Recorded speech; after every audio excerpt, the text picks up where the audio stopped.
ሁሉም ነገር እኮ አካሄድና ስነ ስርዓት አለው አይደል እንዴ? ልክ ነሽ። እንደዛ ማድረግስ በጣም ትልቅ ስህተት ውስጥ ገብቼ። እንግዲህ ወደድሽም ጠላሽም ልጅሽ ልቡ እስከሚጠፋ ድረስ ያፈቅረኛል። አንቺ የፈለገ ነገር ብትለፊ ከልቡ ፈልቀሽ አታውጪም። እዛ ቤት ብትገቢ እኮ በቀላሉ ላስወጣሽ የምችል ሰው ነኝ። ስንት ጉድ እጄ ላይ ያለ መሰለሽ። ማስፈራራቱንማ የተካንክበት ነው። እውነት እያወራች ያለችው እኛ ስለምናውቀው ኤርሚያስ? አረ ዝም ብለን እኮ አሁን ስላብር ትንሽ እኮ ነው የቀረኝ።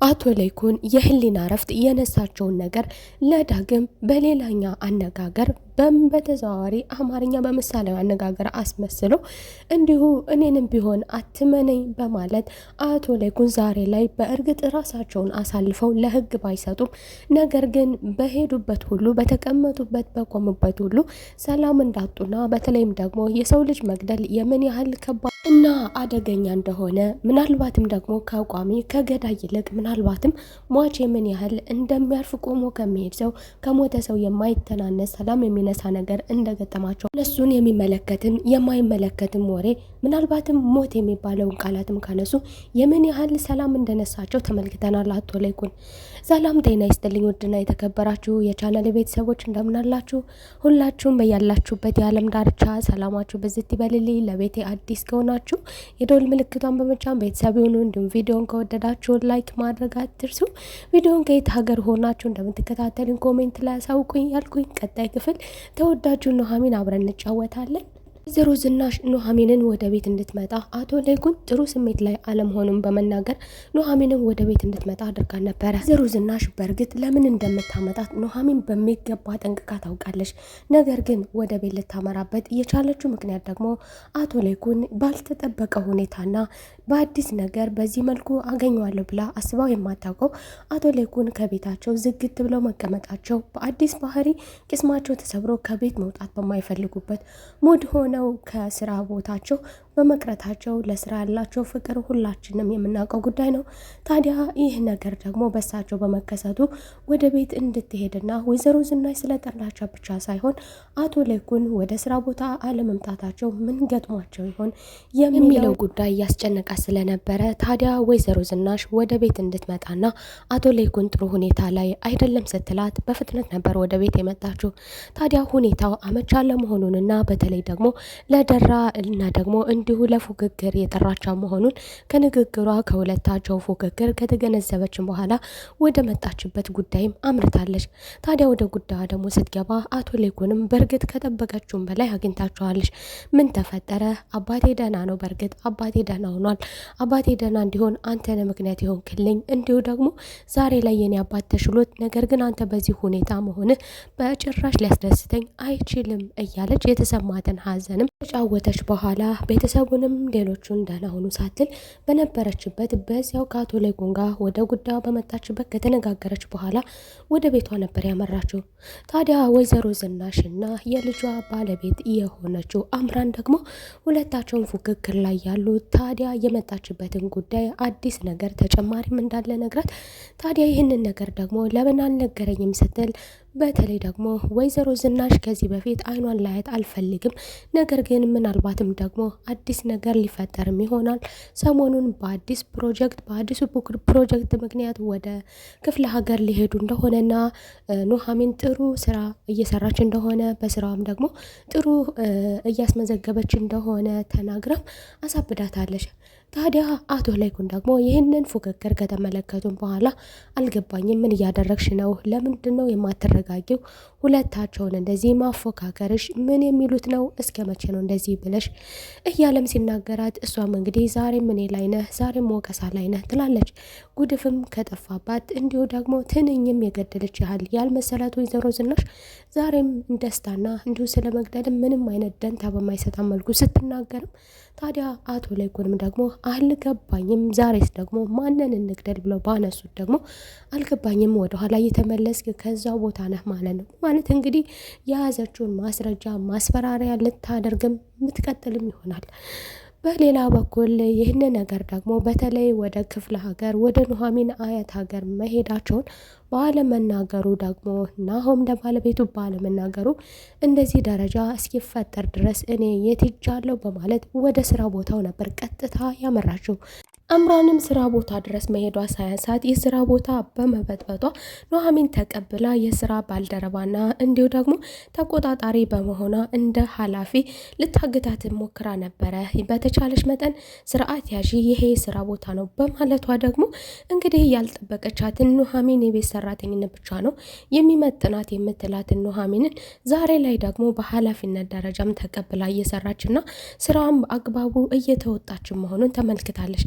ታዲያ ይህንን ረብሻ ደግሞ ያዳመጠው ናሆምም በጩኸቱን በመስማት ወደ እሷ ወደ አምራን መጥቶ ነገሩንና ግርግሩን በተለይ ደግሞ ይሄ የስራ ቦታ መሆኑን አታውቂም እንዴ በማለት እንድትረጋጋ ቀስ ብለው እንዲነጋገሩ ወደ ሌላ ክፍል ወስዶም አናግሯን ነበረ። ታዲያ አልገባኝም፣ ምንድነው የተፈጠረው? ይህ ሁሉ ሲፈጠር እሷ ምን ሲባል ከዚህ ተቀጠረች? ይህ ሁሉ ሲፈጠር ለምንስ አልተነገረኝም? እንዲሁ ደግሞ ነገስ ወደ ክፍለ ሀገር ልትሄዱ ነው ወይ ለአዲስ ፕሮጀክት በሚል እንግዲህ ወይዘሮ ዝናሽ በነገረቻት ነገር አብዳና ነቅላ እንደሄደች ተመልክተናል። ታዲያ ናሆምም ደግሞ አልገባኝም ደግሞ ይሄ ማን የነገረሽ ያላት ቢሆንም እሷ ግን ኑሐሚን ለማለት ሞክራ ነበረ። በእርግጥ ስለዚህ ነገር ኑሐሚን ምንም የምታውቀው ነገር እንደሌለና ኑሐሚን ነይ ተብላ ተጠርታ እንደሄደች እንዲሁ ደግሞ አባቱን ለማየት ብቻ እንደሄደች የምታውቀው ቢሆንም ይህንን ነገር እሱም እሷ ያለችው ሙሉ በሙሉ ስለማያምናት ይህንን ነገርማ እናቴ መሆን አለባት ያደረገችው በማለት መልሶላታል።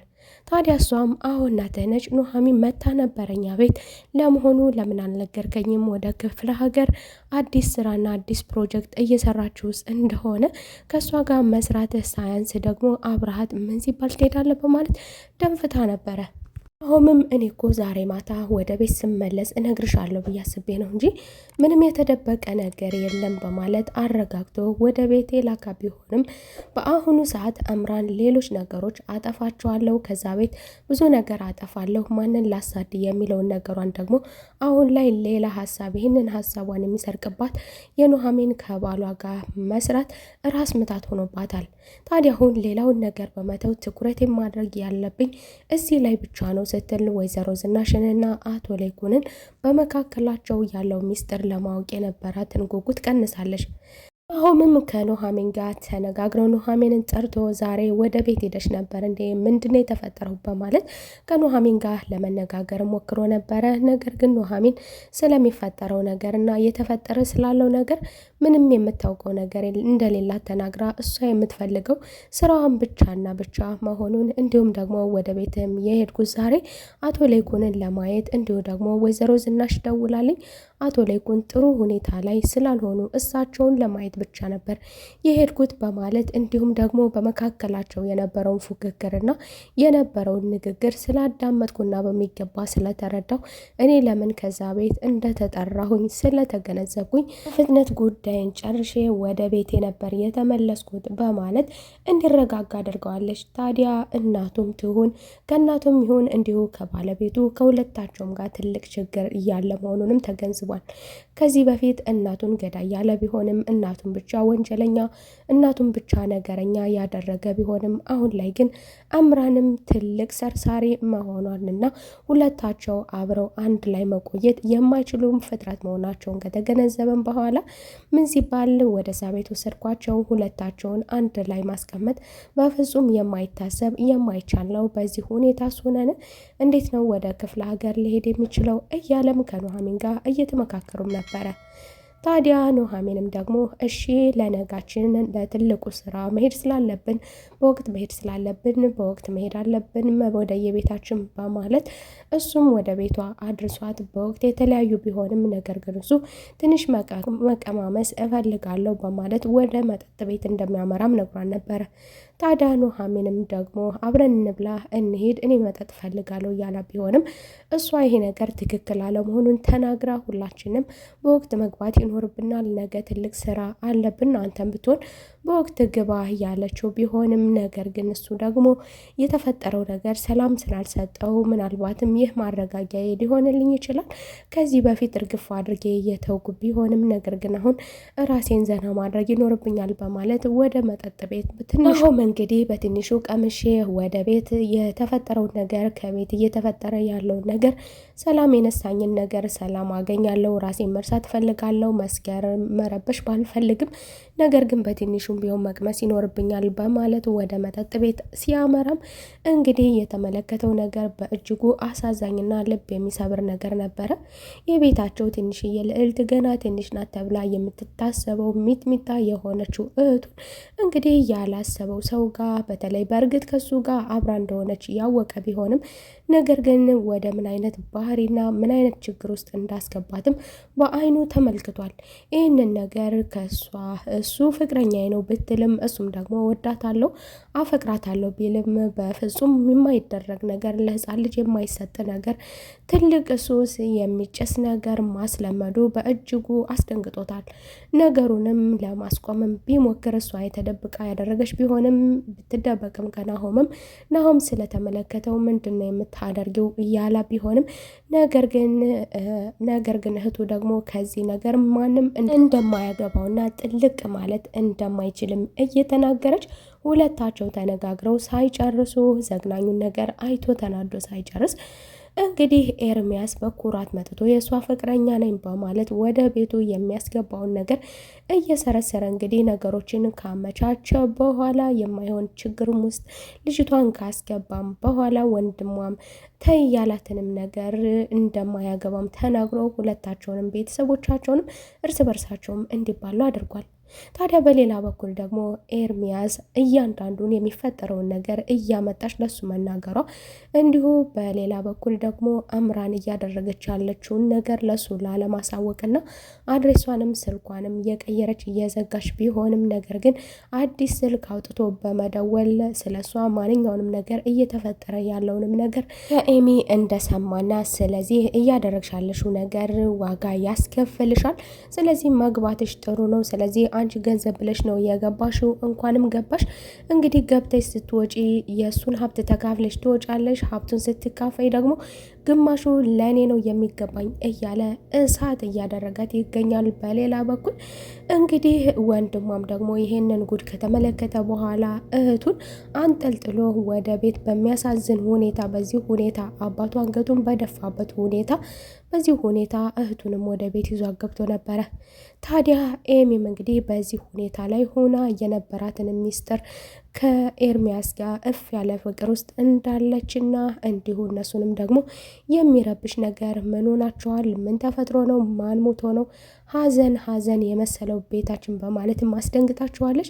አቶ ለይኩን እንግዲህ ይህንን ያህል ትወርዳለች ብሎ ያላሰባት ብዙ ነገር ከፊት ለፊቷ ይጠብቃታል፣ ትንሽዬ ልጅ ናት በማለት እየተቆጣና እየቆነጠጠ ለማስተካከል ቢሞክርም ነገር ግን መስተካከል በማይችልበት መልኩ ልጁ በዚህ ተሰብራና በዚህ ልክ መረን ሄዳ በማየቱ በእጅጉ በስብራት ላይ ስብራትም ተጨምሮበት ነበረ። እንግዲህ የዛሬው ክፍል ይህንን ይመስል ነበረ። በቀጣይ ክፍል ተመልሰን እስከምንገናኝ መልካም ቆይታ